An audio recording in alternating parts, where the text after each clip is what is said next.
Bonjour à tous pour ce nouveau test réalisé par la chaîne YouTube iTechGen. Aujourd'hui on va tester une tablette qui se situe plutôt en bas de gamme. C'est la Memup SlidePad 7 pouces à 4 Go avec le tout dernier Android 4.2 et un dual core. Donc cette tablette elle est comparable à la Polaroid Diamond 9 pouces qui est quand même bien plus ancienne avec un Android de 3.1 je crois. Donc c'est à peu près les mêmes gammes, hein, mais quand même elle est un tout petit peu plus puissante mais un tout petit peu plus petite en taille d'écran. Donc on va passer au déballage. Donc voilà, donc vous l'ouvrez, vous avez une petite fiche SlidePad. Donc voici la tablette. Donc elle est mise dans un petite chose en plastique, donc on va la déballer après. Voilà, donc dedans vous avez un petit chiffon pour la nettoyer, un câble USB pour la recharger. Vous avez un petit adaptateur qui est très pratique pour brancher une clé USB directement sur la tablette. Voilà, donc c'est assez pratique, on n'a pas besoin de l'acheter. Des écouteurs et bien sûr l'adaptateur pour la prise secteur qui a l'air de bonne qualité comparé aux autres. Donc on va sortir la tablette. Voilà, donc tablette 7 pouces, donc comparé à une 10 pouces. Voilà, je sais pas si vous voyez très bien. Voilà, un petit peu sale l'autre, mais voilà. Donc bon, on voit déjà voilà qu'elle est une très sobre avec les haut-parleurs ici, le lecteur de carte ici, le micro USB ici, la touche allumée ici, le prise jack ici, la touche home, enfin retour ici, et je crois qu'après c'est tout. Hein. Vous avez une caméra avant, mais pas de caméra arrière, comme sur la Polaroid 9 Diamond. Donc on va l'allumer. Voilà, donc elle s'allume, Android. Voilà, donc c'est la première fois qu'on l'allume, hein, elle vient juste d'être sortie du carton. Donc alors pour les descriptifs techniques, donc alors vous avez un Cortex A8 de 1 GHz avec 512 Mb de RAM, 1 Go de RAM, excusez-moi, je me suis trompé. Vous avez un stockage de 4 Go, vous avez un lecteur micro SD jusqu'à 64 Go, vous avez le Wi-Fi, une caméra frontale de 0,3 millions de mégapixels et Android 4.2. Donc, après on reconnaît vraiment l'Android pour tablette, donc voilà, on va le déverrouiller vite fait, on va voir. Donc alors cette tablette, si je ne me trompe pas, donc voilà, vous avez déjà quelques applications, Shazam. Voilà, je ne crois pas qu'elle ait le Play Store, enfin peut-être que je me trompe, mais on va le mettre, hein, je vous expliquerai comment le mettre.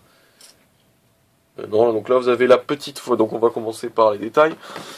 Donc ici, vous avez la touche volume pour augmenter ou diminuer le volume, la touche multitâche, la touche pour prendre des screenshots, ici, celle-là, vous la voyez.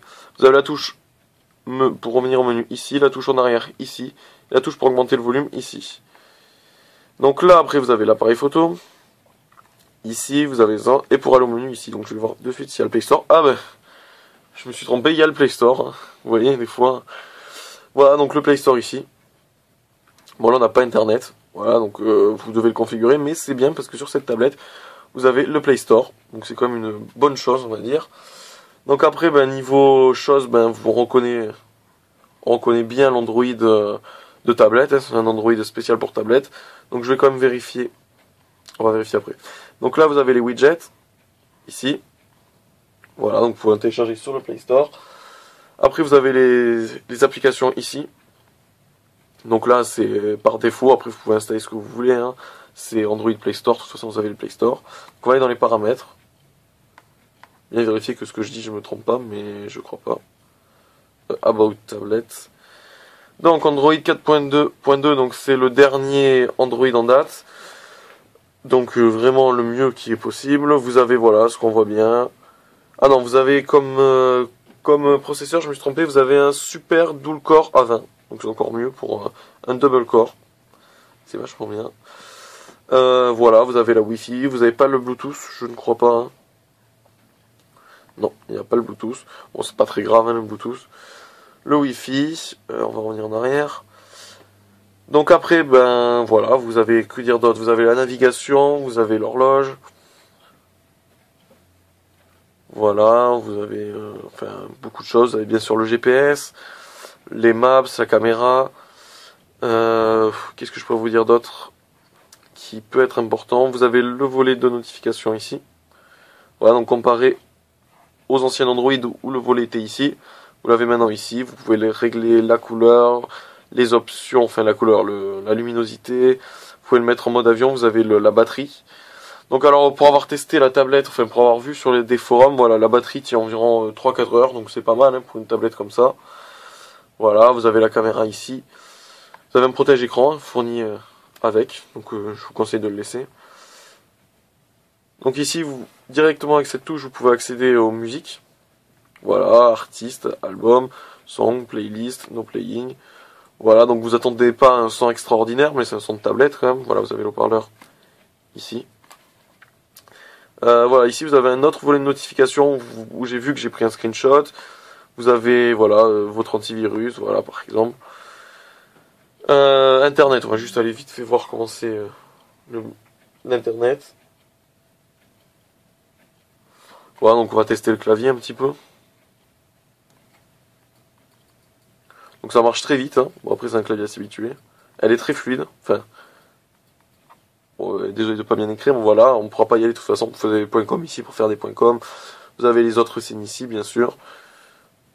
Voilà, donc on va fermer. Donc pour retourner en arrière, voilà, c'est ici. Sinon vous avez la touche menu ici, n'oubliez pas. Vous pouvez mettre jusqu'à 7 choses ici. 7 écrans. Donc après, ça se règle. Voilà, vous pouvez régler le fond d'écran. Voilà, vous pouvez régler le fond d'écran. Et bah après, je crois que c'est tout, hein. Vous avez Shazam, voilà, comme je vous l'ai dit, installé d'office. Qu'est-ce que vous avez d'autre? Vous avez un cloud aussi. Vous avez Flash Player, donc c'est bien parce que ça y est plus sur toutes maintenant. Vous avez votre calendrier. Vous pouvez, voilà, vous avez même une update directement si jamais il y a, quand la nouvelle version d'Android va sortir, vous pouvez même updater, donc c'est vachement bien. Voilà en gros de ce que vous avez, donc on va juste vite fait comparer par rapport à une plus grosse tablette bien plus vieille. Voilà la différence d'écran entre, je sais pas si vous voyez. Voilà, entre une 7 pouces et... Non, une 10 pouces et une 7 pouces. Donc voilà, donc cette tablette, ben, je vous la conseillerais si voilà, si vous voulez aller naviguer sur internet vite fait, si vous voulez jouer aux jeux de base, si vous voulez faire des emails, si vous voulez faire Facebook, ça sera parfait. Voilà, après si bien sûr vous voulez une tablette pour faire plus de puissance, pour jouer à des jeux plus puissants, il faut mieux prendre un iPad ou une Samsung Galaxy Tab, mais bon, c'est pas le même budget, j'ai pas encore parlé du prix. Donc elle est à 65 € sur Cdiscount par exemple, pour ne pas citer de marque non plus, mais sur Cdiscount, sur Amazon, sur tout ça, vous la trouverez dans les alentours de 65-70. Donc voilà, c'est la dernière en date de Memup, la SlidePad 7 pouces. Voilà, je vous remercie d'avoir suivi ce test et à bientôt.